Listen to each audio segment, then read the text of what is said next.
Ma'am, if there's nothing else, please step aside.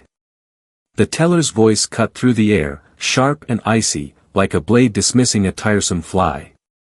Edith Monroe stood there, her frail hands trembling as she clutched a worn folder, her lifeline, her last tether to a life she'd fought to hold together. Her husband's pension was late, again. She'd called, oh how she'd called, her voice lost in the endless loops of automated systems. She'd waited, her heart sinking with every unanswered plea. This money wasn't just numbers on a screen, it was her survival, the only thing keeping her afloat in a world that seemed to have forgotten her. How could they not see that? How could they be so cold? But no one cared, or so it seemed.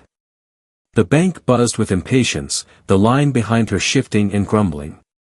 Edith's quiet despair went unnoticed, her whispered explanations falling on deaf ears. That is, until a man stepped forward. Not just any man, a former infantryman, his boots scuffed and worn from battles long past, his presence steady as a rock. Caleb Weston didn't storm the counter or shout in anger. No, he simply walked up beside her, his voice calm but firm, "This matters." And oh, how those two words shifted the air. In that instant, everything changed. 10 minutes later, can you believe it, the door swung open with a force that silenced the room.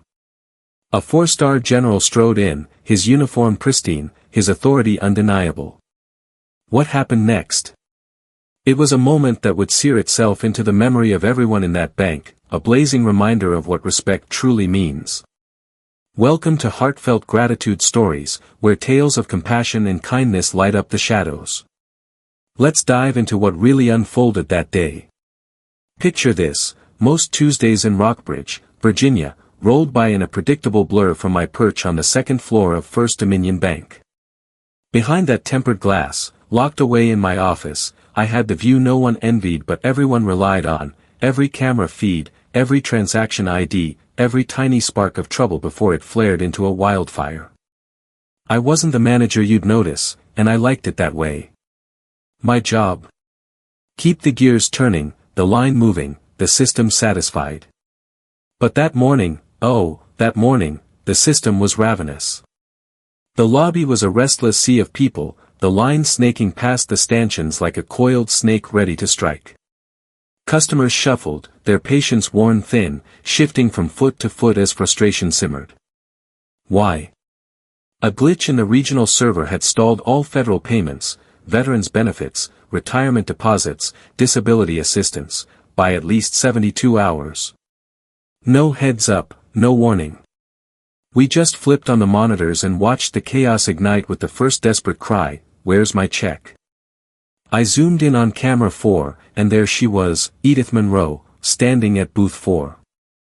She didn't look like trouble, in fact, she seemed like she'd apologize for breathing too loud. Thin and small, her white hair pinned with care that screamed dignity despite everything, she held that faded folder like it was her last treasure.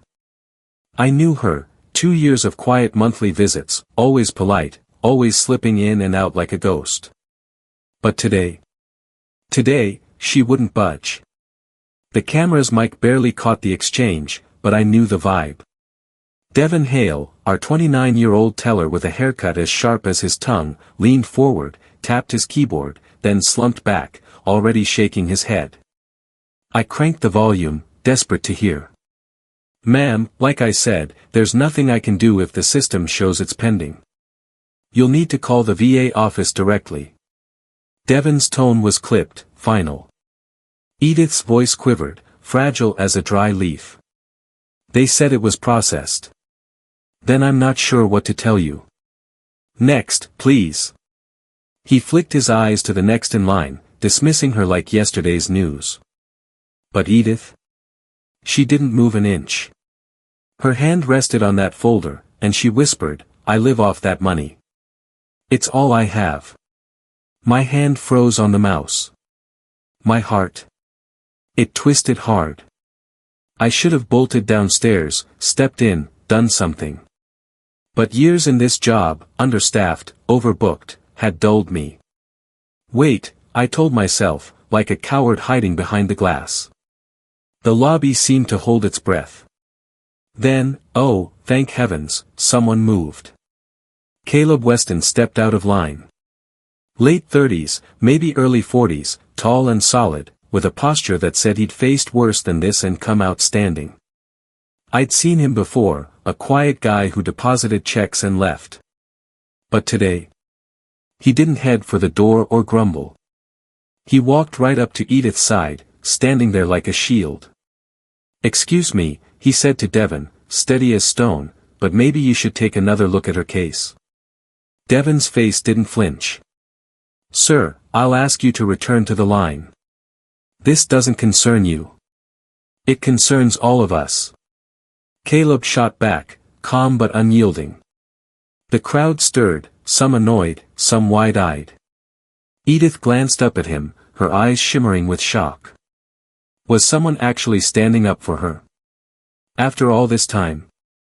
"My name's Edith Monroe," she said, her voice shaking like a leaf in the wind. "My husband was Colonel Vernon Monroe, Marine Corps. He passed last year. His pension has never been late." That name, Colonel Monroe, hit like a thunderclap. Everyone in Rockbridge knew it. His flag-draped funeral had stopped the town cold, mayor, congressman, the works. And now his widow stood here, brushed off like dust. Devon crossed his arms. "Again, ma'am, I understand, but policy is policy.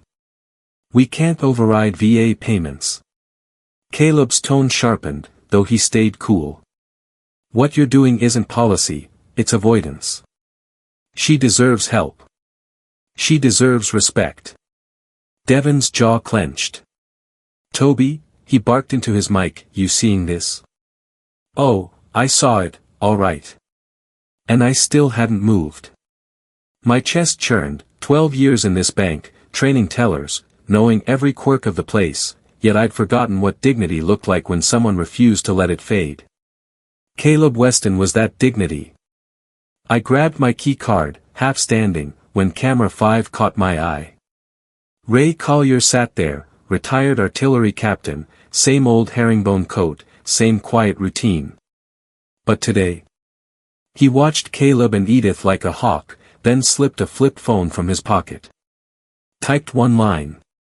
Hit send. What was he up to? Who was he calling? I wouldn't know until later, but those steel-cold eyes told me, this was a signal, a flare shot into the sky. Edith held her ground, frail but fierce.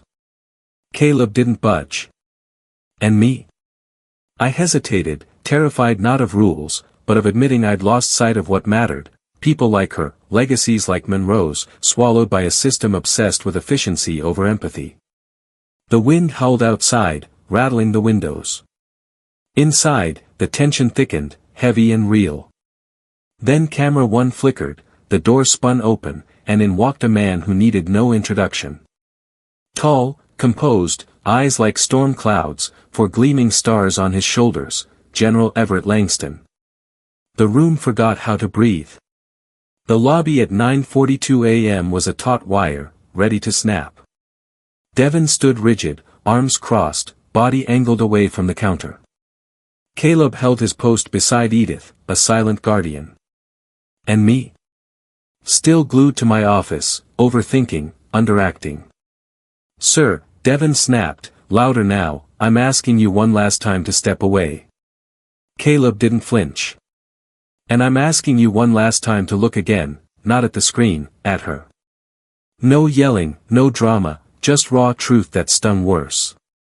Devon muttered into his headset, probably calling security. The line rippled, phones down, eyes up. Was this it? Was this the breaking point? My fingers brushed the intercom. "Go down there, Toby. Do your job." But I froze, hoping, shamefully, that Caleb would back off, that Edith would fade away. If this blew up, it'd be on all of us. Then Caleb stepped closer, voice rising just enough. "You don't know who she is, do you?" Devon stayed silent. "She's not just a number. She's the wife of Colonel Vernon Monroe, 3rd Marine Division, 29 years, 2 tours in Iraq, 1 in Kosovo. Buried last winter at Arlington, full honors. His voice cracked with emotion. And now his widow's begging for what's hers after calling a dead-end number 4 times this week. Silence, deafening, soul-shaking silence. Devon snapped back, "This isn't a memorial service, it's a bank. We follow protocol. Protocol without compassion isn't policy." Caleb fired back. That hit me, not just tension, but conviction, rippling through the room. Devon called again, "Security to window 4. Then I saw him on camera 5, Ray Collier, still as stone, watching it all. He pulled out that flip phone again, typed fast, sent it. Later, I'd learn, she's here. They're mistreating Vernon's widow. Window 4. Sent to someone big. 10 minutes crawled by. Security ambled over, unsure. Customers stared, some angry, one old man doffing his hat. I stood, finally ready, but the door spun, and in stormed General Langston. No fanfare, just presence, 4 stars shining like beacons. He scanned the room, locked onto Edith, and softened. "Edith," he said, warm and steady, "I came as soon as I heard." She blinked, stunned. "General Langston, I didn't know." "You shouldn't have to face this alone," he said, then spun to Devon. "What happened here?" Devon stammered. Caleb answered, "They told her the pension's delayed, to call the VA, again." Langston's eyes narrowed. "Is that true?" "That's procedure," Devon mumbled. "Procedure isn't a shield for indifference." Langston snapped. "To Edith, I'll fix this. Then, to everyone, this country owes you more than silence." And just like that, respect roared back to life in that bank. Imagine the scene, can you feel it? The words dropped like a heavy stone into still water, sending shockwaves through the hushed crowd. No one dared to move. No one even dared to breathe. Because deep down, every single soul in that room knew he wasn't just speaking to her, he was speaking to us. To every heart that had ever turned away, every pair of eyes that had looked past someone in need, every voice that had stayed silent when it should have roared. Oh, what a moment that was. He cast one final glance around the room, his eyes sweeping over us like a storm gathering strength. When they landed on Caleb, they paused, lingered just a heartbeat longer. Can you picture it? That unspoken respect, soldier to soldier, a bond forged in silence stronger than words could ever be. Then, with a single nod, not a grand gesture, but a quiet salute from the depths of his gaze, he reminded us all what respect truly looks like. And for the first time in what felt like an eternity, the bank woke up, really woke up, to the weight of that truth. Have you ever been in a room that forgets how to breathe? This was one of those rare, electric moments. General Everett Langston stood there, right in the heart of the First Dominion Bank lobby, not shouting for attention, not demanding obedience, but carrying authority like an old, weathered coat, worn in, heavy with meaning, and so natural it needed no explanation. He didn't raise his voice, oh no, but the impact. Louder than a thunderclap splitting the sky. Beside him stood Edith Monroe, her frail shoulders quaking beneath that oversized cardigan. Didn't it just break your heart to see her like that? Clutching her folder of memories, she looked so small yet so unbreakable.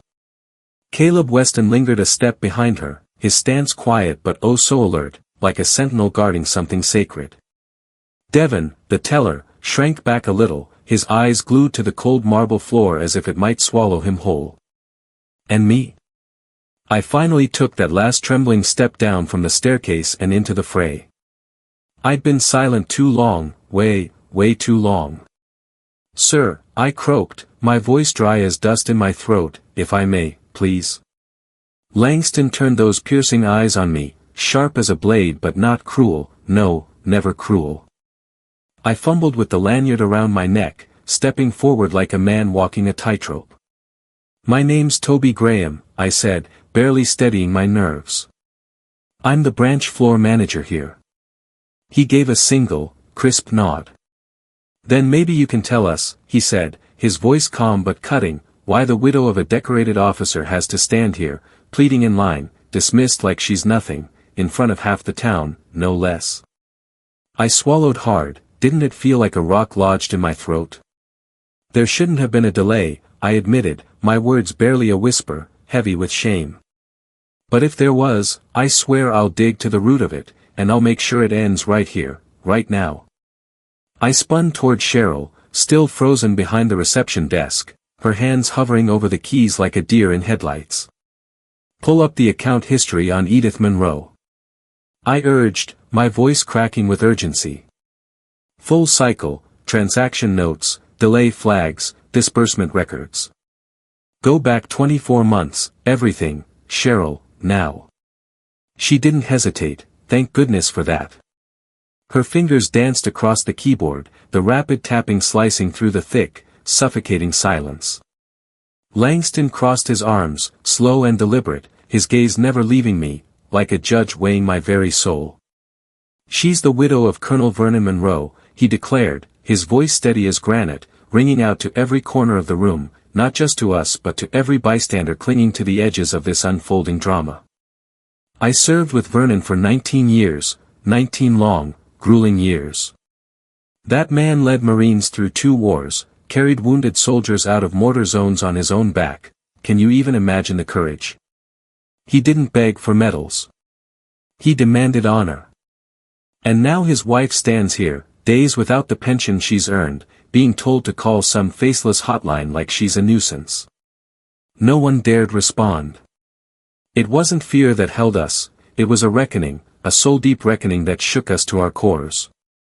Cheryl lifted her eyes from the screen, her face pale as a ghost. Toby, she whispered, her voice trembling like a leaf in the wind, there was a system flag, 3 days ago. A processing error at the regional clearinghouse.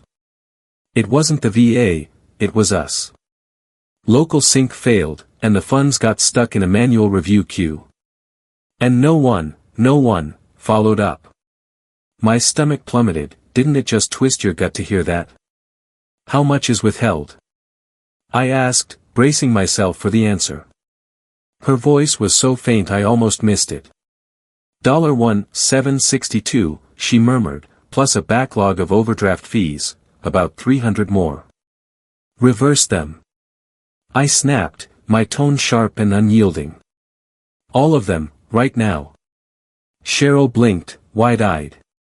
But I'll need an authorization. You have it. I cut in, firm as steel. This isn't up for debate. Langston watched me, his eyes narrowing but unreadable. Did he approve? Did he doubt me? I turned to Devon, who still hadn't uttered a word, his face a mask of unease. Go print the cashier's disbursement. I ordered, keeping my voice steady but fierce. Full total, physical copy, move, Devon, now. He hesitated for a split second, can you blame him, then nodded and darted toward the service printer. It wasn't much, but oh, it was a start, a step toward making things right. I turned back to Edith, my heart aching with regret. Mrs. Monroe, I said softly, on behalf of this branch, I'm so sorry, for the delay, for the way you were treated, for making you feel small when you should have been lifted up, honored. It won't happen again, I swear it. Her eyes glistened behind those glasses, tears threatening to spill, didn't it just tear at your soul? She didn't speak, just nodded faintly. Devon returned, holding out the check like it was spun glass, fragile, precious, a lifeline. And maybe it was. Langston rested a gentle hand on her shoulder, such a tender gesture. You've waited long enough, he said, his voice a soothing balm. Then he turned to Caleb, and the room, still buzzing with hushed tension, shifted once more. You served, Langston said, more a statement than a question, didn't it carry such weight? Caleb nodded, standing a little taller.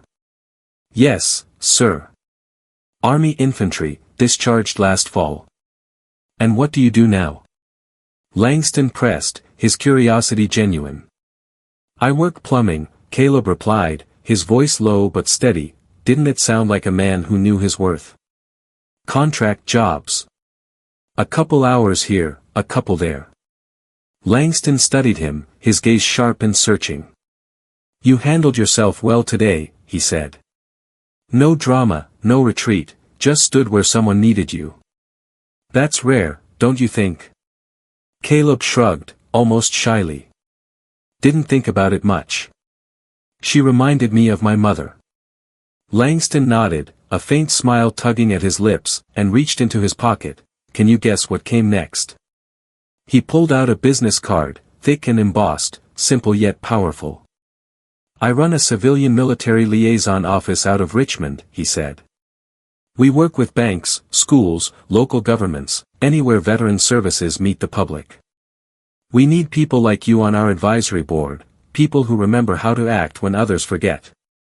Caleb blinked, caught off guard. I'm not. Langston's smile deepened, certain and warm. People with medals forget things. People with stories. They remember. And you, son, you clearly remember. Caleb glanced at the card, then at Edith, then back at Langston, his brow creasing. I'm not a public speaker, he admitted, almost apologetically. You don't have to be. Langston countered, his tone kind but firm. You just have to be there, that's more than enough. A silence fell, so deep it could have shattered the earth. Then Caleb nodded, his jaw set. Okay, I'll do it. He didn't say it like a man chasing glory, no, he said it like a man stepping into duty, the kind that writes history in quiet strokes. Outside, the air turned crisp and cool, as if the world itself exhaled. Rockbridge hummed along, cars rolling by, lunch hour creeping near, but inside that bank, something had shifted, forever. Miss Monroe stood on the sidewalk, the check clutched tight, tears drying against the breeze. Didn't she look stronger somehow? Caleb stood beside her, no longer just a shadow in the crowd. Ray Collier had slipped away, silent as a ghost. Didn't he always know just when to fade? And me? I trudged back upstairs, slow and thoughtful, my footsteps echoing in the stillness. For the first time in ages, I didn't peek through the surveillance window. I just stood there, letting the quiet wash over me, wondering, how long had I let rules drown out what was right? 2 weeks later, I stepped into a world I never dreamed I'd see. The top floor of First Dominion's regional headquarters gleamed, chrome, glass, carpets so plush it swallowed sound. The silence was tight, daring you to disturb it. But the faces? Oh, they hit harder, veterans, widows, bank suits, policy wonks, all gathered around a table that felt like a war council. And at its heart, 2 souls from a moment etched in our bones. Mrs. Edith Monroe, in a navy coat with a silver pin, an eagle over crossed swords, her husband's legacy shining bright. Beside her sat Caleb Weston, shoulders squared under a borrowed blazer, his quiet strength radiating. Something had changed, a calm confidence glowed in him now, didn't it? I sat back, not to talk, just to soak it in. Langston opened the meeting with a presence that didn't need rank to command. He told the story, raw, real, no frills, a woman waiting in silence, a room nearly blind to her, and a veteran who refused to let her fade. Powerful, wasn't it? Then he paused, turned to Caleb. Mr. Weston, would you speak? Caleb rose slow, no notes, just a folded paper and a calloused hand brushing his thigh. I'm not a public speaker, he started, voice rough but steady. And I'm not here, 'cause I'm some hero. He glanced at Edith, eyes softening. I'm here, 'cause someone reminded me of my mom. The room leaned in, didn't you feel the pull? She'd come into banks like this after Dad died, he said, his jaw tight with memory. Dressed nice, smiled polite, but left crushed every time some clerk brushed her off like a chore. She didn't want handouts, just respect. His words hung heavy, didn't they just sink into you? I don't want anyone else's mother leaving here like that, ever again. He nodded once and sat, leaving a stillness so deep it ached. Then Mrs. Monroe stood, unprompted, unshaken, the light catching that pin. "My name is Edith Monroe," she said, voice clear and strong, "and I was married to Colonel Vernon Monroe for 48 years, 48 incredible years." A bittersweet smile flickered. "He always said real service isn't loud, it's faithful, quiet, thankless." And oh, how right he was. "I didn't walk into that bank expecting a parade," she went on, "but invisible. That I didn't expect either." That word, invisible, slashed through the air like a whip. "I don't need pity, I need people to see me, to know my husband's legacy lives in me every day." Her voice softened, steady as ever. "Vernon said, no one who serves should disappear into paperwork." And he meant it. Silence again, pure, reflective silence. This wasn't just a meeting, it was a turning point. Soon, a bank exec stood, voice grave, and proposed a training initiative for every First Dominion branch: empathy, veteran protocols, listening with heart. It passed without a whisper of dissent, and Caleb and Edith, they'd help shape it. How fitting was that? Driving home under Rockbridge's darkening sky, my headlights carving the road, I replayed it all.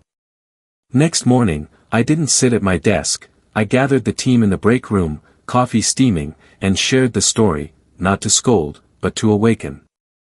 We didn't wait for corporate, we acted. Handwritten notes for every teller, every person has a story. Listen like it matters. Blue stickers on every counter, veteran family served with priority. Ask, honor, listen.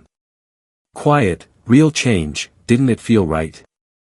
2 weeks later, at the Rockbridge Veterans Hall, 50 chairs, coffee, flags, we held a ceremony. Ray Collier sat up front, scarf neat, eyes sharp. Caleb spoke briefly, but oh, his words stuck. We forget names, dates, but never how to treat people, especially those who've given more than we can repay. Mrs. Monroe smiled from the stage's edge, didn't it warm your heart? 6 months on, Caleb's part-time plumbing now, training bank staff twice a month with that same quiet power. Mrs. Monroe visits weekly, just to say hi, a living reminder. Ray lingers in the lobby sometimes, watching. And me? I don't just watch anymore, I act when dignity's at stake. Because I'll never forget that day at window 4, when someone finally stood up. That's respect, real, raw respect. The story of Edith Monroe, a widow slighted by a cold, unfeeling bank, and Caleb Weston, the 4-star general who stepped in, hits me hard. It's heartbreaking to think someone who's already suffered so much could be brushed aside over a technicality. Yet, it's inspiring to see one person's stand ripple out, forcing a system to pause and listen. Weston didn't just save Edith, he threw a spotlight on a wound we all feel, being invisible to the very structures meant to support us. This isn't just about a bank.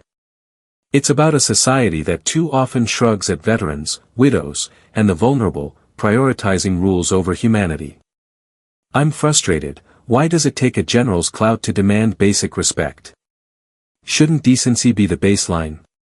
But I'm hopeful, too. This story proves change can spark when we refuse to stay quiet. We need more than policies, we need empathy woven into our systems. Edith's dignity, Weston's courage, they're a call to action. It's infuriating that we're still fighting for this, but stories like theirs fuel my belief, we can do better. We must. Kindness shines in the darkest corners, doesn't it? Not every hero seeks applause, some just want to know no one's hungry today. That can change a life. Forget this story, and history quiets forever. Subscribe to Heartfelt Gratitude Stories, where justice sings, kindness echoes, and quiet heroism never fades.